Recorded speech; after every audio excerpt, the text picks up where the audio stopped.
ശ്രീ സ്റ്റാലിൻ ദേവൻ, Devaswom board ഉദ്യോഗസ്ഥരുമായി ചേർന്ന് ഉണ്ണികൃഷ്ണൻ പോറ്റി സംശയകരമായ പ്രവൃത്തികൾ നടത്തി.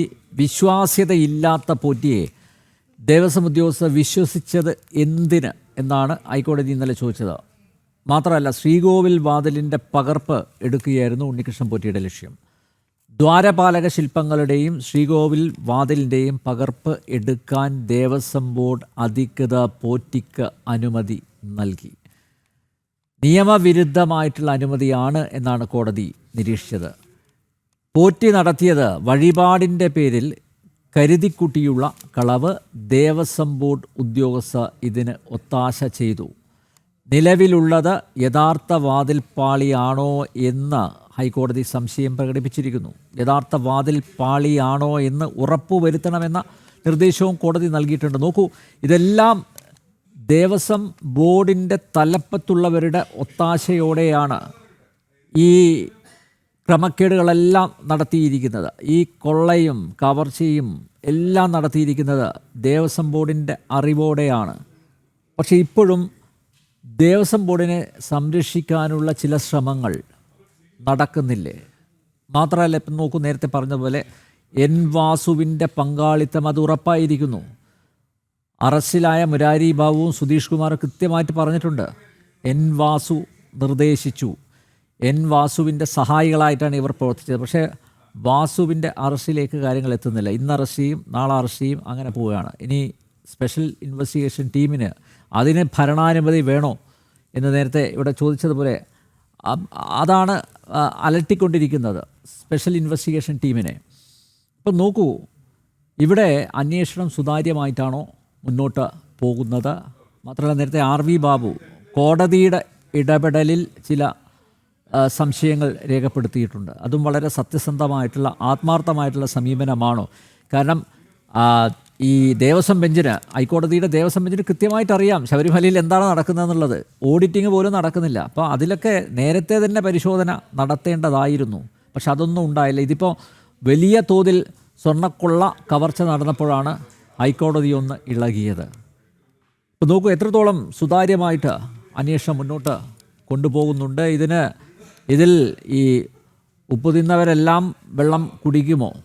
കുറ്റക്കാരെ എല്ലാം നിയമത്തിൻ്റെ മുന്നിൽ കൊണ്ടുവരാൻ SIT അന്വേഷണം ഉപകരിക്കുമോ? ഞാൻ ശ്രീ RV ബാബുവിൻ്റെ ആ അഭിപ്രായം സപ്പോർട്ട് ചെയ്യുന്നൊരു വ്യക്തിയാണ്. കാരണം ഈ ഹൈക്കോടതി ഓരോന്ന് പറയുന്നു. ഇവിടെ ഹൈക്കോടതി തന്നെ ഈ SITയുടെ അന്വേഷണം തൃപ്തികരമാണ് എന്ന് പറഞ്ഞിട്ടുണ്ട്. പക്ഷെ ഞാൻ ഈ കേസ് പഠിച്ചപ്പോൾ എനിക്ക് ആ ഒരു തൃപ്തി വന്നില്ല.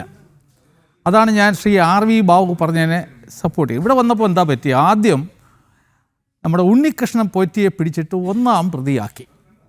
അതിനുശേഷം അദ്ദേഹത്തെ കൊണ്ടുപോകുന്നു, അവിടെ പോയിരുന്നു, അറസ്റ്റ് ചെയ്യുന്നു, ഒക്കെ ചെയ്യുന്നു. പക്ഷേ അദ്ദേഹമായിരുന്നു ഈ കേസിലെ 1-ാം പ്രതി ആകേണ്ടിയിരുന്നത്.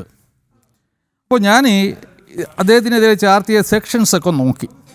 ഇപ്പം 403, 406, 409 BNSൻ്റെ അത് എന്ന് പറയുന്നത് ക്രിമിനൽ ബ്രീച്ച് ഓഫ് ട്രസ്റ്റാണ്. അപ്പോൾ ഈ ദേവസ്വം ബോർഡ് ഒരു കോൺട്രാക്റ്റോ ഒരു എഗ്രിമെൻറ്റോ ഒന്നും ഇല്ലാതെയാണ് എവിടെയോ കിടന്ന ഈ ഉണ്ണികൃഷ്ണൻ പോറ്റിയെ ഈ സാധനങ്ങൾ ഏൽപ്പിച്ചിരിക്കുന്നത്.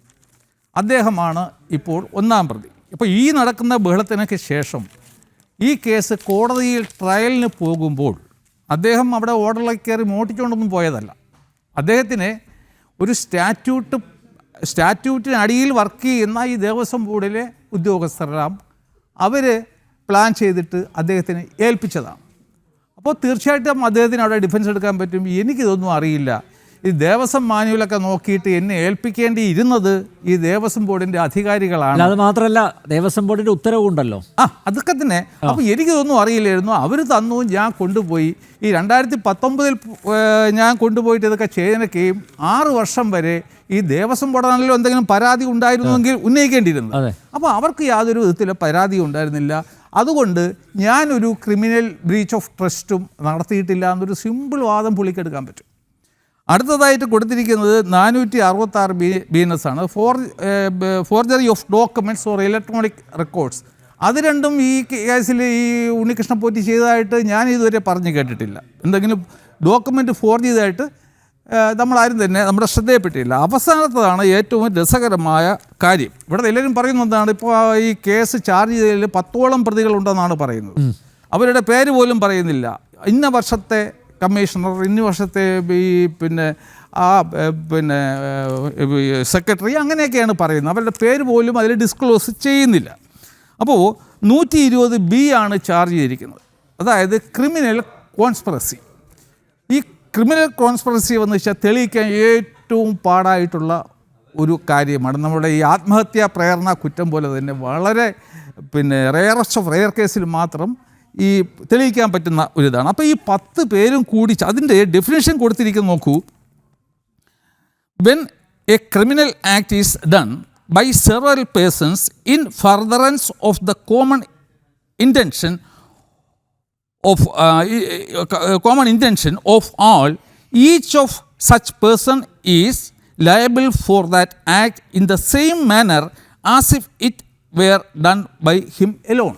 അതായത് ഇപ്പോൾ 10 പേര് ഈ കേസിലെ പോലെ 10 പേരെ ഈ ക്രിമിനൽ കോൺസ്പിറൻസിക്ക് ഈ ചാർജ് ചെയ്തിട്ടുണ്ട് എങ്കിൽ, അവരുടെ ഇൻറ്റൻഷൻ ഒന്നായിരുന്നു എങ്കിൽ, അവരെല്ലാം ഒരേ രീതിയിൽ, അത് ഒരു വ്യക്തിയാണ് ചെയ്ത എങ്കിൽ എങ്ങനെയിരിക്കും, അതേ രീതിയിൽ ലയബിൾ ആണ് എന്നാണ്. അങ്ങനെയാണെങ്കിൽ ഈ ഉണ്ണികൃഷ്ണൻ പോറ്റിയെ അറസ്റ്റ് ചെയ്ത അതേ ദിവസം ഈ 10 പേരെ അറസ്റ്റ് ചെയ്യേണ്ടായിരുന്നു. കാരണം എല്ലാവരും കൂടി ചേർന്നിട്ടാണ് ഈ കുറ്റം ചെയ്തിരിക്കുന്നതാണ് ഈ പോലീസിൻ്റെ വാദം അന്വേഷണത്തിൽ കണ്ടെത്തിയതെങ്കിൽ, ഇവരെന്തിനാണ് ഓരോരുത്തരെ ക്വസ്റ്റ്യൻ ചെയ്ത് ഇങ്ങനെ പൊയ്ക്കൊണ്ടിരിക്കുന്നത്? കാരണം അതുകൊണ്ട് എന്ത് സംഭവിക്കുന്നു, ഈ വെളിയിൽ നിൽക്കുന്ന ആൾക്കാർക്കെല്ലാം അവരെ സംബന്ധിക്കുന്ന കേസാണ്. അവർക്ക് തെളിവുകൾ നശിപ്പിക്കാൻ പറ്റും, ഈ കേസിനെ അട്ടിമറിക്കാൻ പറ്റും. അപ്പോൾ അതിൽ നിന്ന് തന്നെ നമ്മൾ ഈ SITയുടെ ഈ പോക്ക് ശരിയായ ഒരു രീതിയിലല്ലെന്ന് നമുക്ക് വ്യക്തമായിട്ട് മനസ്സിലാക്കാൻ പറ്റും. ഇനി ഈ 1-ാം പ്രതിയായ ഉണ്ണികൃഷ്ണൻ പോറ്റി ഈ ട്രയൽ കോടതിയിൽ വരുമ്പോൾ അദ്ദേഹം കുറ്റക്കാരനാണെന്ന് തെളിയിക്കാനുള്ള തെളിവുകൾ ഇല്ലാത്ത പക്ഷം പോറ്റിയെ അവിടെ നിന്ന് അക്വിറ്റ് ചെയ്ത് കഴിഞ്ഞാൽ ബാക്കിയുള്ള എല്ലാവരുടെ കേസും അക്വിറ്റ് ചെയ്യപ്പെടില്ലേ? അതേ പറ്റൂ. അതുകൊണ്ട് ഇത് മനസ്സിലാക്കിയിട്ടാണ് ബഹുമാനപ്പെട്ട കേരള ഹൈക്കോടതി അവസാനത്തെ ഉത്തരവിൽ പറഞ്ഞത്, SITയോട് പറഞ്ഞത്, പ്രിവെൻഷൻ ഓഫ് കറപ്ഷൻ ആക്ടിൻ്റെ വകുപ്പുകൾ ഈ ദേവസ്വം ബോർഡിലെ ഉദ്യോഗസ്ഥർക്കെതിരെയും ബോർഡ് മെമ്പേഴ്സിനെതിരെയും ചാർജ് ചെയ്യാനുള്ള സാധ്യത ഉണ്ടോ എന്ന് പരിശോധിക്കാനാണ് പറഞ്ഞിരിക്കുന്നത്. അതായത് കോടതിക്ക് തന്നെ ബോധ്യമുണ്ട് ഈ ഒരു അന്വേഷണത്തിലും അല്ലെങ്കിൽ ഈ ഒരു പ്രൊസീഡിങ്സിൽ കൂടി ഇവരാരും തന്നെ ശിക്ഷിക്കപ്പെടാൻ പോകുന്നില്ല. ഇത് ഏതോ ഒരു നല്ല ക്രിമിനൽ അഡ്വക്കേറ്റ് ഇതൊക്കെ തിരക്കഥയൊക്കെ കൊടുത്ത അതിൻ്റെ അടിസ്ഥാനത്തിലാണ് ഈ ശബരിമല കൊള്ള നടക്കുന്നതെന്നും ഇപ്പോഴത്തെ SITയുടെ അന്വേഷണം മുന്നോട്ട് പോകുന്നതെന്നും ആണ് എൻ്റെ ബലമായ വിശ്വാസം. അല്ലാത്ത പക്ഷം ബഹുമാനപ്പെട്ട കേരള ഹൈക്കോടതിക്ക് ഇതിൽ വലിയൊരു ആത്മാർത്ഥത ഉണ്ടായിരുന്നുവെങ്കിൽ തീർച്ചയായിട്ടും ഈ കേസ് CBIക്ക് വിട്ടേനെ. കാരണം CBI ആകുമ്പോൾ ഇവിടുത്തെ ഈ സ്റ്റേറ്റ് ഗവൺമെൻറ്റിൻ്റെ കൺട്രോളിൽ വരത്തില്ല. ഇവിടെ ഈ വന്നിട്ട് SITക്ക് ഈ അന്വേഷണം വേണ്ട രീതിയിൽ നടത്താനും ഒരു ലിമിറ്റേഷനുണ്ട്. എത്ര നാൾ ഈ ഹൈക്കോടതിയുടെ പ്രൊട്ടക്ഷൻ അവർക്ക് കിട്ടും? അപ്പോൾ അവരും സ്വാഭാവികമായിട്ടും അവരെ ജീവിത പ്രശ്നങ്ങൾക്കും അവർക്ക് പരിഹാരം കണ്ടെത്തുന്നുണ്ട്. അതുകൊണ്ട് തീർച്ചയായിട്ടും ഈ കേസ് ഈ അന്വേഷണമായി ഇതേ രീതിയിൽ അന്വേഷണമായി മുന്നോട്ട് പോയി കഴിഞ്ഞാൽ, അതായത് ഈ കോടതി തന്നെ 17-ാം തീയതിയിലെ ഉത്തരവിൽ പറയുന്നു, ഇത് വന്നിട്ട് ദേവസ്വം ബോർഡിൻ്റെയും ഉദ്യോഗസ്ഥരുടെയും ഭാഗത്ത് procedure lapses and administrative negligence എന്നാണ് പറഞ്ഞിരിക്കുന്നത്. അതൊരു ക്രിമിനൽ കുറ്റമാവുമോ?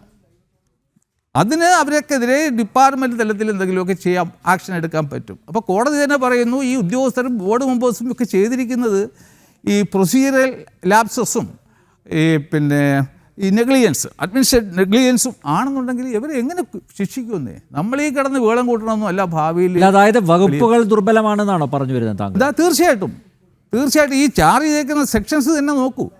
ക്രിമിനൽ കോൺസ്പിറൻസി ഉണ്ടായിരുന്നുവെങ്കിൽ എന്തുകൊണ്ട് ഈ 10 പ്രതികളെയും ഒരേ ദിവസം അറസ്റ്റ് ചെയ്യില്ല? അവരെ ചോദ്യം ചെയ്തില്ല. എന്നാൽ മാത്രമല്ലേ ഗൂഢാലോചന. അത് മാത്രമല്ല, വാസുവിനെയൊക്കെ ചോദ്യം ചെയ്ത് വിട്ടയച്ചു. അല്ല, ഈ ഗൂഢാലോചന ഉണ്ടെങ്കിൽ അതുമായിട്ട് ബന്ധപ്പെട്ട എല്ലാവരെയും അറസ്റ്റ് ചെയ്യണം ഒരേ ദിവസം. They are equally liable. അതിനുശേഷം വേണ്ട രീതിക്ക് അന്വേഷണമായിട്ട് മുന്നോട്ട് പോകണമായിരുന്നു. ഇതിന് പകരം എന്ത് ചെയ്തു? ഈ ഒന്നുമല്ലാത്ത ഈ കേസിലെ ഏറ്റവും അവസാനത്തെ പ്രതി ആകേണ്ടിയിരുന്ന ആളാണ് ഉണ്ണികൃഷ്ണൻ പോറ്റി. ഏറ്റവും അവസാനത്തെ പ്രതി. കാരണം അതൊരു അവരുടെ പ്ലാൻ എക്സിക്യൂട്ട് ചെയ്യാനുള്ള ഒരു ഉപകരണം മാത്രമായിരുന്നു അദ്ദേഹം അവിടെ പോയി ഒന്നും മോടിച്ചിട്ട് പോയിട്ടില്ല. ഈ ഒരു ഡിഫൻസ് പുള്ളിക്ക് എടുക്കാനും പറ്റും. അതോടുകൂടി പുള്ളിയെ വെറുതെ വിട്ട് കഴിഞ്ഞാൽ ഇത് എല്ലാവന്മാരെയും വെറുതെ വിടേണ്ടി വരും. ഇതൊക്കെ പ്ലാൻ ചെയ്തിട്ട് തന്നെയാണ് ഇവർ 2019 മുതൽ ഇതുവരെ അനസ്യൂതം ഈ കൊള്ളയടിയുമായിട്ട് മുന്നോട്ട് പോയത് എന്നാണ് എൻ്റെ അഭിപ്രായം.